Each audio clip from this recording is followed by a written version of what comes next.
মানুষের ছবি বিচার কাকার ফান্দে কোট কাচারির দাঁড়ে দাঁড়ে সুবিচারের বাণী কান্দে কত দোষীরা দেখি ছাড়া পেয়ে যায়, কত দোষীরা দেখি ছাড়া পেয়ে যায়, নির্দোষীরাই জেলে আলে মোলামাই জেলে। কোথায় বিচার পাবো মোরা কার কাছে গেলে, কার কাছে গেলে? বিচারপতি তোমার কাছে বিচার না পেলে কোথায় বিচার পাবো মোরা কার কাছে গেলে, কার কাছে গেলে? জোরে বলেন বিচারক আছে না? আল্লাহ পাক বলেন মালিক ইয়াউমিদ্দিন, আমি হলাম সেই বিচার দিবসের মালিক। বান্দা অন্যায় ভাবে জুলুম করে অবিচার করে তাকে খুন করলা, হত্যা করলা, একবারও কি তার বাড়িতে গিয়ে খবর নিয়ে দেখেছ?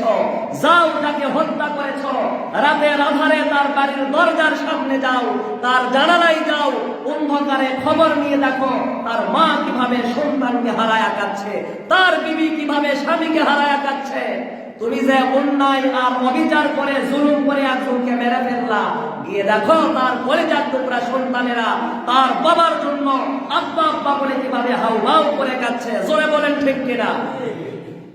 এই কথাগুলো যদি কোন জালেম সম্প্রদায় একবারও ভাবতো অথবা একবার খবর নিতে যেত, জিন্দেগিতেও তাদের দ্বারা কোন মানুষ খুনও হতো না, হত্যাও হতো না, গুমও হতো না। বলেন ঠিক কিনা? এজন্য প্রিয় ভাইরা আমার, প্রিয় বন্ধুগণ আমার, আল্লাহর নবী সুন্দর করে বলেছেন লা ইয়ারহামুল্লাহ মান লা ইয়ারহামুন নাস, যেই ব্যক্তি কোন মানুষকে ক্ষমা করে না, আমার আল্লাহ রাব্বুল আলামিন তাদেরকে ক্ষমা করেন না। কারণ আল্লাহ রাব্বুল আলামিন নিজেই ক্ষমাশীল, তিনি মানুষকে ক্ষমা করতে ভালোবাসেন।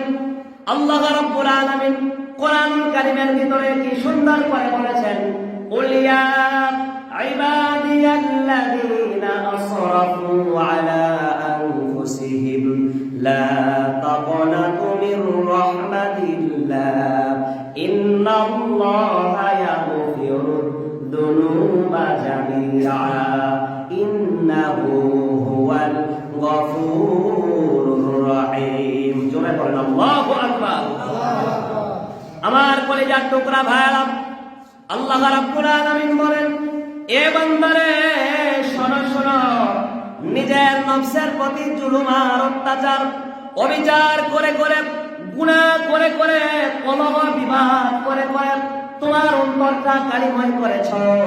আল্লাহর নবী বলেন, নিশ্চয় সকল মানুষের দেহের ভিতরে একটা গোশতের টুকরা আছে, এই গোশতের টুকরা যদি ভালো হয় তাহলে পুরাপুরি মানুষটা ভালো, আর যদি এই গোশতের টুকরাটা খারাপ হয়ে যায় তাহলে পুরাপুরি মানুষটাই খারাপ। আলা ওয়াকিয়াল কাল, সাক্ষী থেকো মানুষেরা, এইটার নাম হলো কল।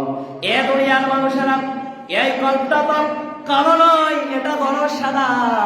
গুনাহ করার কারণে এটাতে কালি জমা হয়ে হয়ে এটা কালো হয়ে যায়। বান্দা যদি গুনাহ করার পরে আল্লাহ রাব্বুল আলামিনের কাছে ক্ষমা প্রার্থনা না করেন, আল্লাহ রাব্বুল আলামিন তাদেরকে ক্ষমা করেন না। কিন্তু কোন বান্দা যদি গুনাহ করার সাথে সাথেই সেই মালিকুল আমলাক, সম্রাটের সম্রাট আল্লাহ রাব্বুল আলামিন, রাজাধিরাজ তার কাছে তার গুনাহের কথা স্মরণ করে লজ্জিত হয়ে অকপটে ক্ষমা চেয়ে চোখের পানি ছেড়ে দিয়া আল্লাহ রাব্বুল আলামিনকে ডাক দেয়, আল্লাহ অবিচার করেছি, জুলুম করেছি, না জেনে গুনাহ করে বসেছি, আল্লাহ তুমি আমারে ক্ষমা করে দাও। আল্লাহ রাব্বুল আলামিন বলে, বান্দারে নিরাশ হয়ে যেও না, ইন্নাল্লাহা ইয়াগফিরুদ যুনুবা জামিআ, জেনে থাকো, জেনে রাখো, তোমার গুনাহ আল্লাহ রাব্বুল আলামিন ক্ষমা করে দেবেন। ইন্নাহু হুয়াল গফুরুর রহিম, নিঃসন্দেহে ওই আল্লাহই বলেন ক্ষমাশীল। সুবহানাল্লাহ। রাতের আধারে যারা সিজদাতে রয়, দু চোখের অশ্রুতে নদী যেন বয়, সলনার হাত ছানি যতই আসুক, পেছনে ফিরেও সে তাকায় না। যাদের কলিজায় আছে আল্লাহর ভয়, তারা কবু পথ ভুলে যায় না। আল্লাহর প্রেম ছাড়া এই দুনিয়ায় কারো কাছে কোনো কিছু চাই না। জোরে বল মারহাবা। প্রিয় ভাইরা আমার, প্রিয় বন্ধুগণ আমার, তাহলে ক্ষমা করাটা আল্লাহ রাব্বুল আলামিনের মহৎ গুণ। আল্লাহ বলেন, বান্দারে তোমার গুনাহ যদি হয়ে যায় সমুদ্রের ফেনা পরিমাণ পাগলে জেনে থাকো, আমি আল্লাহ রাব্বুল আলামিন গফুর, আমার ক্ষমা বড় আরশের থেকেও বেশি। কোন সুবহানাল্লাহ। আরে খুশি হয় কোন আল্লাহু আকবার। আল্লাহ পাক বলেন, ইন্নাহু হুয়াল গফুরুর রহিম। ওই আল্লাহ পাক সব থেকে বড় ক্ষমাশীল। ওই আল্লাহ পাক শুধু ক্ষমাশীল নয়, রহিম। ওই আল্লাহ পাক দয়ালু। তার দয়া দিয়ে তোমাকে ক্ষমা করে দেন যদি অটপটে সে আল্লাহর কাছে তাওবা করে ক্ষমা চাইতে পারো। আল্লাহর কাছে মাফ চাইতে দেরি, আল্লাহ তোমার গুনাহকে ক্ষমা করতে দেরি করেন না। চিৎকার দিয়ে বল সুবহানাল্লাহ।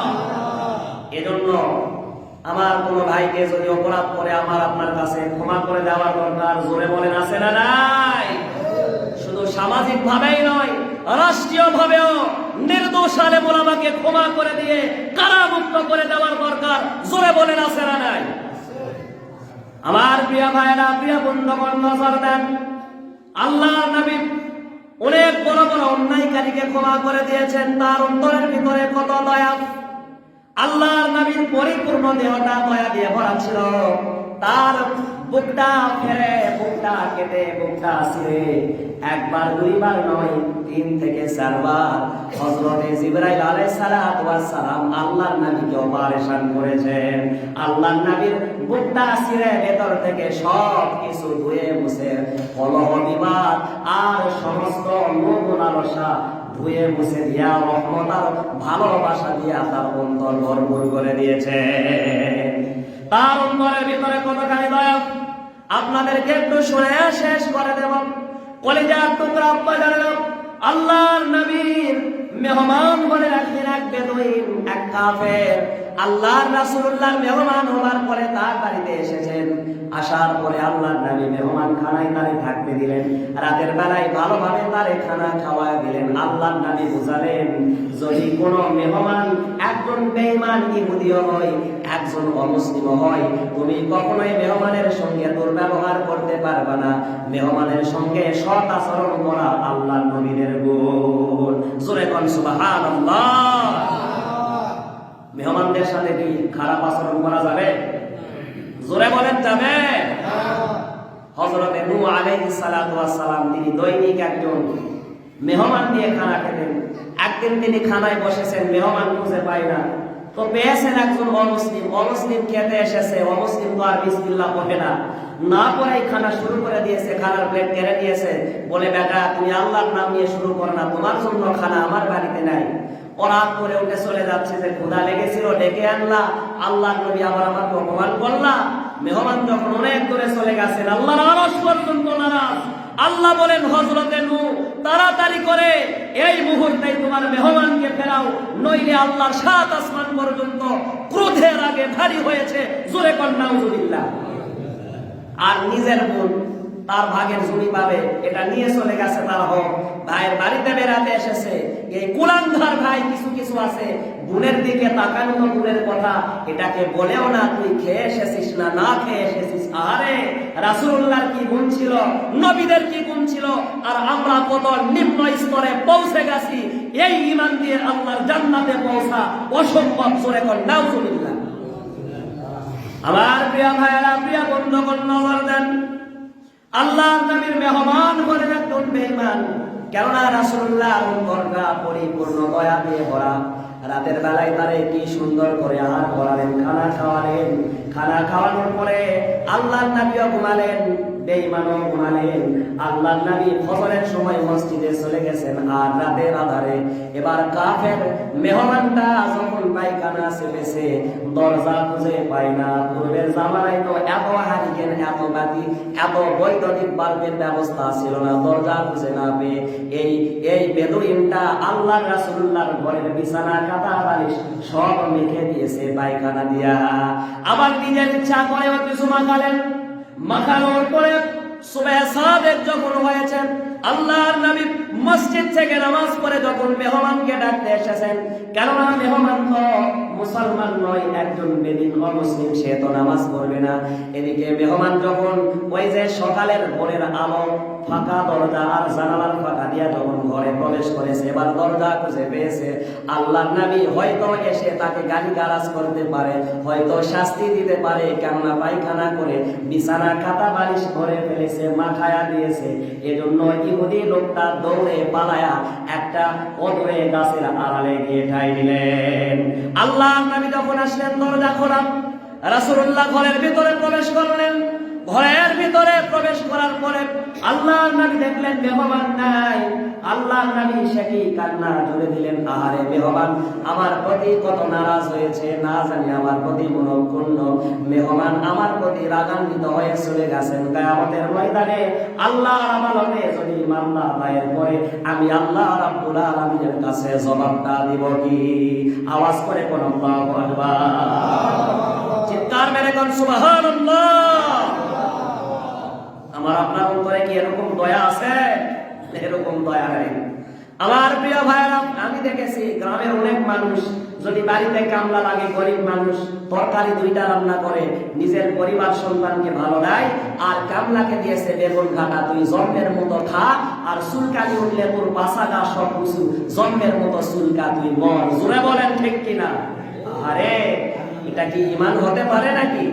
আমার প্রিয় ভাইরা, প্রিয় বন্ধুগণ, খেয়াল করেন, তাহলে আল্লাহ নবী কান্না করেছেন, রাসূলুল্লাহ দেখলেন পায়খানা করে দিয়া বিছানা বালিশগুলো করিয়া দিয়েছেন। আল্লাহ নবী চিন্তা করলেন, টেনশনে পড়লেন, মেহমান না জানি রাতে কত কষ্ট পেয়েছে। আল্লাহ নবী নিজ হাতে সব কিছু লাগিয়ে আনলেন, আর বালতি ভরে পানি এনে নিজের হাতে সবগুলো পরিষ্কার করলেন। আল্লাহ নবী পরিষ্কার করেছেন, আর মেহমান গেল কোথায়? এই কষ্টে আফসোসে আল্লাহর নবীর চোখ থেকে পানি বেয়ে পড়ছে। বেদিন আর অমুসলিম লোকটা গাছের আড়াল থেকে দূর থেকে দেখতেছে আল্লাহর নবীর কর্মকাণ্ড কোথায়। মুহাম্মাদুর রাসূলুল্লাহ আমার অপরাধ করার কারণে পায়খানা করে বিছানা বনিয়েছে, এর কারণে আমাকে শাস্তি দেওয়া তো দূরের কথা, আমারে না পেয়ে আল্লাহর নবী নিজ হাতে সেগুলো ধুচ্ছেন, আর আল্লাহর নবী আমার জন্য শোকার্ত হয়ে কান্না করেছেন। জোরে বল সুবহানাল্লাহ, আওয়াজ করে বল আল্লাহু আকবার। প্রিয় ভাইরা আমার, প্রিয় বন্ধুগণ আমার, তাহলে মানুষকে ক্ষমা করার দরকার আছে না নাই? একটু গন্ডগোল লাগলে ভাইয়ের সাথে আর কথা বলে না, অথচ আল্লাহর নবী বলেছেন কোন মুসলমান যদি অপর মুসলমানের সঙ্গে 3 দিন কথা বন্ধ করে রাখে, তাহলে এটার ইবাদত বন্দেগী আল্লাহর কাছে আর কবুলই হয় না। আপনি সারাদিন তাহাজ্জুদ করেন, 5 ওয়াক্ত নামাজ পড়েন, আপনার ইবাদত কবুল হবে না। আগে আপনার ভাইয়ের সঙ্গে বিবাদ মিটিয়ে কথা বলা আরম্ভ করেন, তবেই না আপনার ইবাদত কবুল হবে। জোরে বল সুবহানাল্লাহ। এগুলো সহজ ভাষায় মানুষেরা বুঝতে চায় না। বেঈমান দূর থেকে দেখলেন, আহারে এক দৌড়ে এসেছেন, রাসূলুল্লাহর কদম মুবারকে পড়ে গেলেন। আল্লাহর নবীর কদম মুবারকে পড়ে হাউমাউ করে কেঁদে কেঁদে অমুসলিম ডেকে বলছেন, ইসলাম কত সুন্দর, আর ইসলামের ভিতরে ক্ষমার কত সুন্দর দৃষ্টান্ত আপনি উপস্থাপন করলেন।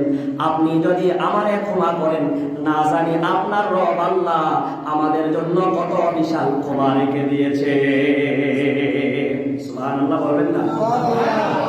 প্রিয় ভাই আমার, প্রিয় বন্ধুগণ আমার, বেদুইন ডেকে বললেন, ওগো নবী, ইসলামের সৌন্দর্যতা, ইসলামের সৌন্দর্যতাতে এত সুবিশাল, ক্ষমা যে এত বড়, ইসলামের রহমত বরকত এত যে বড়, আমার তো জানা ছিল না। আমি তো এতদিন আপনারে ভুল বুঝেছি, ইচ্ছা করে বলি যে কিছু ময়লা দিয়া আপনার বিছানা বালিশ ভরে দিয়েছি, ওগো নবী ক্ষমা করে দেন, আর আমারে এখনই জাহান্নামীদের দলে আমারে ঠেলে দিয়েন না। এই মুহূর্তে আমারে কালেমা পড়ায়া মুসলমান বানায়া আমারে জান্নাতের কাতারে শামিল করে দেন।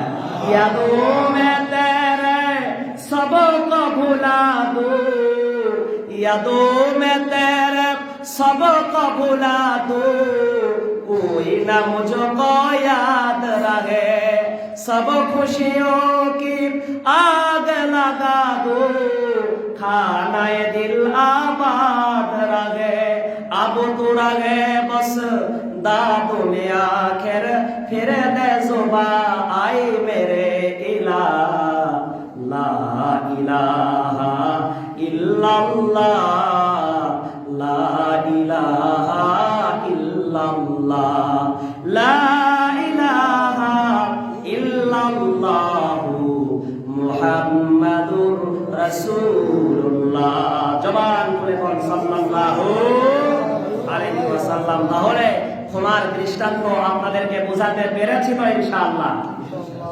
আল্লাহ তাবারক তাআলা আমাদেরকে ক্ষমা করে দেন। আমাদের সাথে যাদের বিবাদ, আমরা বিবাদ মিটিয়ে দিব। আর বিবাদ চাই না, বিভেদ চাই না, আমরা এক ঐক্য চাই, আমরা একত্র হতে চাই, একসাথে আল্লাহর জান্নাতে যেতে চাই। আল্লাহ তাবারক তাআলা যেন আমাদেরকে ক্ষমা করেন, তার সাজানো গোছানো ৮ জান্নাতের দরজা যেন আমাদের মতো ঈমানদারের জন্য আল্লাহ উন্মুক্ত করে দেন। আওয়াজ করে কোন আল্লাহুম্মা আমিন। ওয়া আখিরু দাওয়ানা আলহামদুলিল্লাহি রাব্বিল আলামিন। যারা সুন্নাত নামাজ পড়েন নাই আপনারা পড়ে নেন।